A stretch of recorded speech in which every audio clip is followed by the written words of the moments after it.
All right, church, sing it with me now.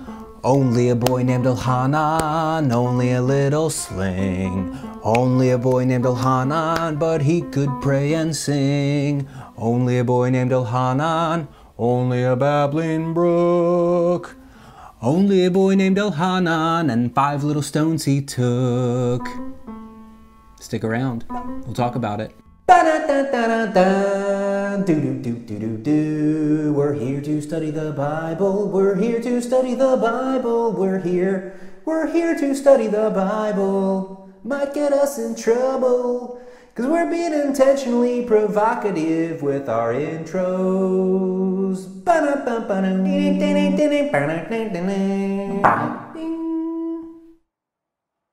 All right, quick review.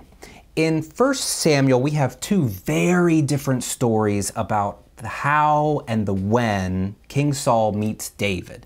We don't talk about it a lot, but it's apparent. Even a casual reader of the Bible could see the discrepancies between these 2 chapters. In 1 Samuel 16, David is a skilled musician. He's also described as a valiant fellow, a warrior. And he's enlisted to drive away the evil spirits that plague King Saul by skillfully playing the lyre. Saul is so impressed with David, in fact, that he also enlists him to be his armor bearer.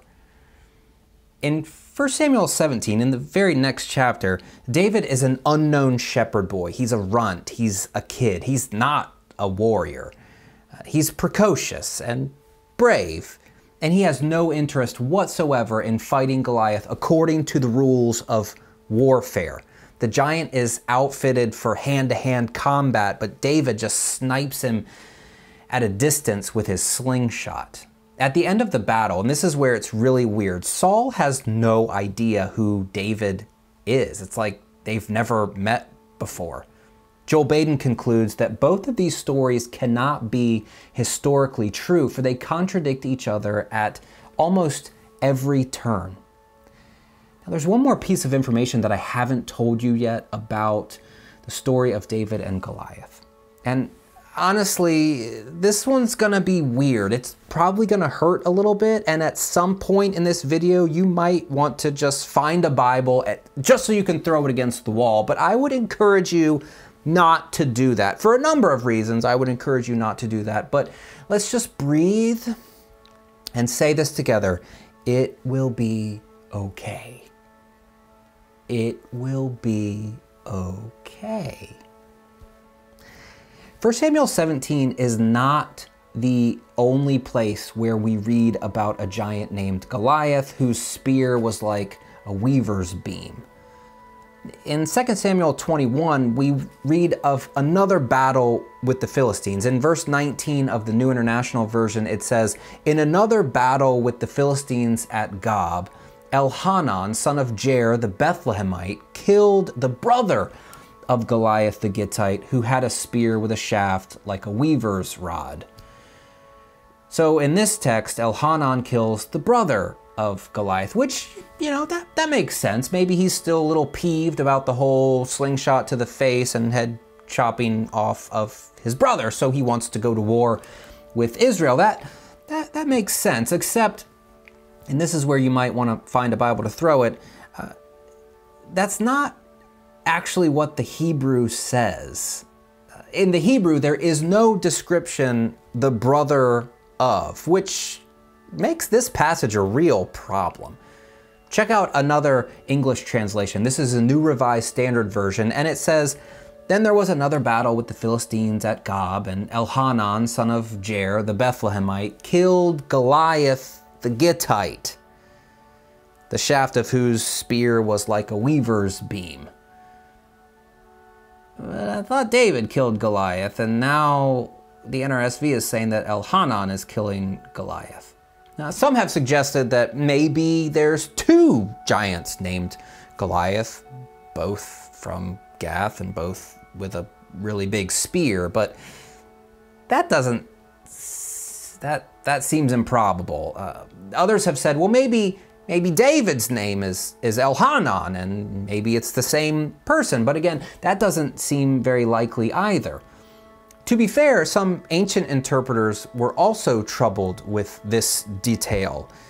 The Book of Chronicles, for example, it's a later retelling of many of the same stories that are found in the books of Samuel and Kings. And because it's later, it often has a different take on some of these stories. For example, the Book of Chronicles wants David to look really clean and shiny. And in order to do that, you kind of have to get pretty creative with some of the stories about him. In fact, if you were the chronicler and you were attempting to make David nice and clean and shiny, what's one potential problem area in the story of David? I'll give you a hint. It's the one where David is a peeping Tom and he commits adultery and murders the husband of the woman that he has slept with and impregnated. Yeah, it's the story of David sort of sexually assaulting Bathsheba. So what does the chronicler do with this story? Well, he deletes it. He does not include it. It's gone. It's not a part of this idealized David that he wants to project. So the chronicler is no stranger to fixing problems. In their retelling of the story of Elhanan, who again in 2 Samuel kills the same person that David already has, the book attempts to make sense of this by saying, in another battle with the Philistines, Elhanan, the son of Jair, killed Lami, the brother of Goliath the Gittite, who had a spear with a shaft like a weaver's rod. Now we've heard this before. Elhanan kills Goliath's brother. And now he even has a name. His name is Lami. But here's the problem with that. In 2 Samuel, Elhanan is called the son of Jair, the Bethlehemite. In Chronicles, he's the son of Jair, but the bit about Bethlehem is not included. And here's the kicker. The name Lami is actually just the last half of the word for Bethlehemite in Hebrew. This would be Beit Ha-Lachmi. So most scholars think that the author of Chronicles is inventing a name for Goliath's brother to help resolve the problem. And I know, this is a lot, and I imagine that you didn't even know that this problem existed. In fact, imagine most pastors don't know that this problem exists either. But now that we're here and we have all of these different pieces, let's figure out how to deal with it. And I can at least tell you what I've done. We have two contradictory stories that identify the killer of Goliath. In 1 Samuel 17, it's David, and in 2 Samuel 21, it's Elhanan.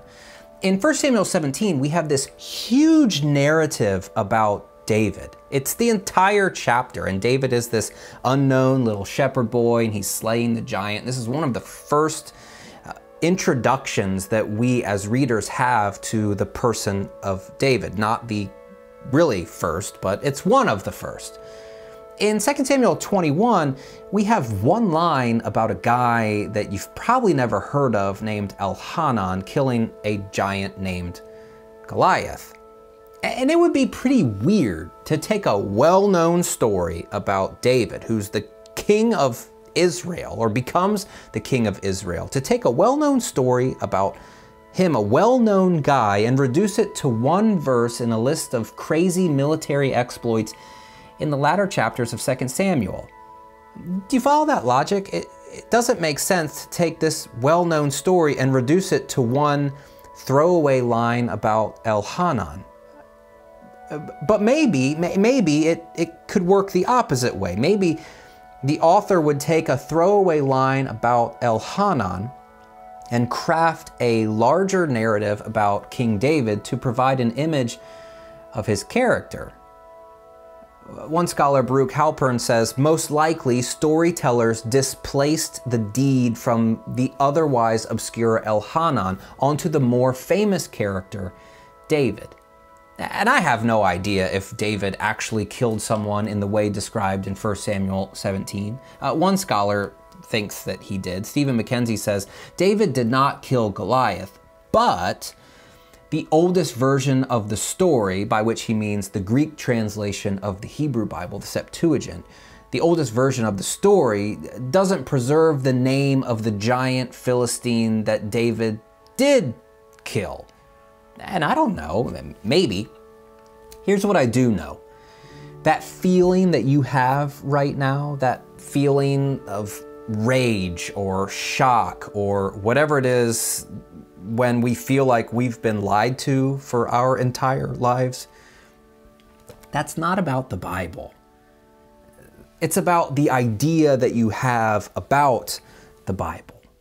That desire that you have right now to make all of these pieces fit, to make everything make sense, that's probably there to protect the idea that you have about the Bible, all of the adjectives that we have put on it. You want that to remain what it is, and this is threatening that. What we find here is not a 21st century Western piece of objective history. The Bible and these stories, they're always theological. Sometimes it's historical fiction, sometimes it's fictional history, but the Bible is not oftentimes what we think it is.